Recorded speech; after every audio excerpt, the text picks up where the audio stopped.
Ken Show. John Cobelt and Ken Champeau.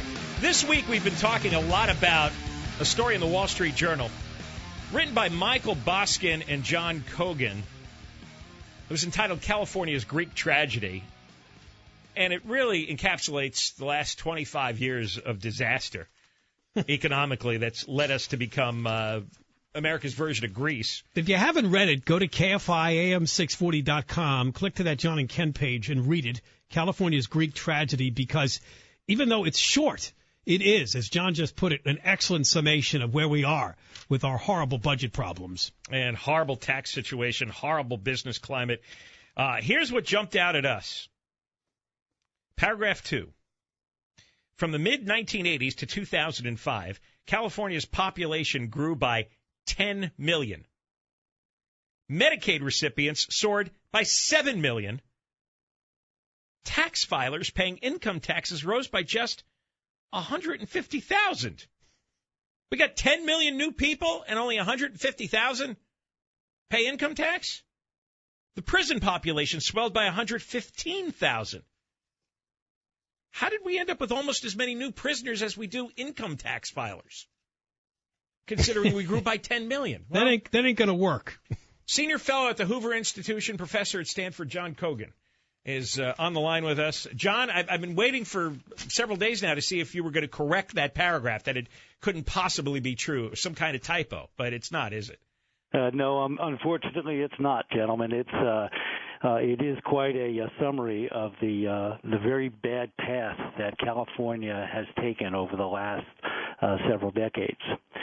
And, you know, it's interesting that regardless of whether you're a Democrat or a Republican, whether you're a conservative or a liberal, when you see those trends, you realize that we have been on this bad road, and it's a road that we just have to get off before we end up where Greece is, where Spain is, where Portugal is. How does California take in 10 million people and only 105,000 end up being tax filers who actually pay taxes?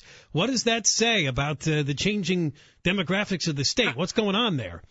Well, we've become a sort of a welfare magnet. You know, we have very, very liberal, generous welfare benefits. We have also had a series of tax policies that has removed people at the lower end of the income distribution from paying any income taxes, and at the same time, we've been raising taxes on those at the upper end of the income distribution. And now, as you know, the vast majority of our income taxes, at least, come from people who are in the top 15, 20% of the income distribution. Yeah, in fact, we have a chart that I want to go through when we get a chance, and you're right, exactly that. I mean, most of the tax is paid by people who make over $150,000. That's the vast majority of the taxpayers when it comes to income. That's right. And in a good year, the top 1% pays 50% of the income tax burden. That's exactly right. I think this year it's on the order of about 40%. And so one reason we have a budget deficit, of course, is that when we have good economic times with such a progressive code, we get an enormous amount of revenues from capital gains, from dividends, and from income of high-income earners. Our legislature has typically spent that money and then some. They don't sock it away for a rainy day. And then, of course, when we have the inevitable downturn in the economy, what happens? We have to cut programs across the board, willy-nilly, hurting those who rely most on the programs, and that's where we are now. And so this roller coaster ride that we've been on through business cycles is really a very, very bad one for California's budget. I mean, back in the mid-'80s, I imagine all the visionaries would have thought, wow, 10 million more people in California? That's going to be exceptional growth, exceptional economic expansion. We'll be the greatest state that ever lived. Not if you judge by people paying taxes. I mean, I don't even know how you would, if you wanted to design a system that gets in 10 million people and 9,850,000 of them don't pay income taxes. I don't know how would you do that. Is this immigration, legal, illegal? Is it poor people flocking from all over the U.S.? What is this? Well, I think it's a combination of factors. I do think, as I said earlier, part of it is the generous welfare benefits that we give out in the state. Another part of it, though, comes from a very poor business climate. We have not been generating the kind of jobs that California generated throughout the 1950s, the 1960s, and the 1970s. We have had a very, very bad set of regulatory policies, legal constraints, and high taxes on business. And the combination of those has led to a very, very poor long-term job market for Californians. And so when people come here, they come with the expectation that people had back in the 1950s, that they would have a better life, that they would have a good opportunity to get a good job. But unfortunately, because of the way Sacramento has behaved towards our businesses, we just don't have those jobs. So we are starting to look like Greece, because that was the title of this, California's Greek Tragedy, in that we have high spending, high tax rates, high debt, a lot of people on welfare. I mean, it does seem like we're headed in that exact direction. Well, we definitely are very far down the road. And as we say in the piece, we don't want to count California out. California has an enormous number of assets that Greece does not have. And so you can't count us out. But you have to recognize just how far we are down the road, and we have to change course. Well, and I think it's clear from reading your piece that it's not going to come from government. I mean, this tax initiative that Jerry Brown, and now the overhauled one that he wants to present to the voters in November, is completely the wrong path, is it not? It is just a continuation further down the same road. Now, I'm sure your listeners are hearing that we need this additional revenue to close the state's budget deficit, but this initiative is not designed to close the state's budget deficit.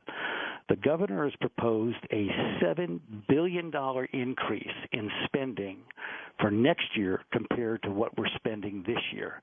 And the vast majority of these revenues that would come from this initiative's tax increase would go to finance additional spending rather than to close any budget. And he runs around screaming about cuts. All we hear is about cuts to K through 12 education, cuts to the UC and Cal State system. What's the $7 billion extra dollars being spent on? If all we hear is cuts. Because all that education is more than half the budget. That's right. Education is about 40% of the budget. Right, the K through 12 part, and then you add on the universities. Yeah, that's a fair point. Very, very good point. You know, this is so in the wrong direction.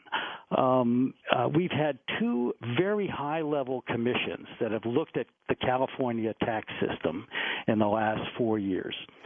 Both of them have been bipartisan commissions. One that Governor Schwarzenegger had put together, and they came to a bipartisan consensus that tax rates in California needed to go down. Perhaps we should broaden the base a little bit, but the main recommendation was tax rates are way too high. We have the highest income tax rate of any state in the nation. We have the highest sales tax rate of any state in the nation. That's before this initiative would go into effect if it passes. A second commission was one that was called a Think Long Commission, and Gray Davis was on it, Willie Brown was on it, George Shultz, Condoleezza Rice, a very senior bipartisan commission. They recommended that tax rates in California should go down. They realized, as did Governor Schwarzenegger's commission, that the way to get California back on its feet again is to get the tax system so it's taking less and less of individuals' tax dollars, especially on capital gains and dividends, and let the economy grow. Now, why doesn't a wise, experienced governor like Jerry Brown think of any of these things, or is it really true that he's kind of beholden to the public employee unions that have a grip on this state? It seems that way to us. Well, it certainly seems that way from where I sit, too. Well, it's true. That's what it is. Yeah, I think it is. If I could make one other point, though, about we tend to put a lot of the blame on our governors, and I think in this case with Jerry Brown going for this initiative is a very disappointing thing. It shows that he is in the back pocket of the public employee unions, and he doesn't have the ability to get out of it. But I would say this: so much of our problem, it seems to me, stems from our legislature. If you think back for a moment over the variety of governors that we have had in this state for the last 25 years, Duke Majian, a conservative, Pete Wilson, a conservative, Gray Davis, a liberal, Arnold Schwarzenegger. Who knows? Well, I know, right? Who knows? Spin the wheel on that one. That's right. Started out conservative, then turned liberal. We don't know. That's right. And Jerry Brown, of course, liberal. So it's quite a variety, and yet our downward path has been unaltered for 25 years. To me, there's one common element throughout this period, and that is our legislature. Our legislature is, I think, where an enormous part of the problem is. It is they who we need to make big changes in. And hopefully your listeners down there will go beyond the governor. I think it's important that he's part of the equation, but I also think the legislature here bears a lot of the blame for the path that we're on. And one last quick question then, John. Would a part-time legislature help?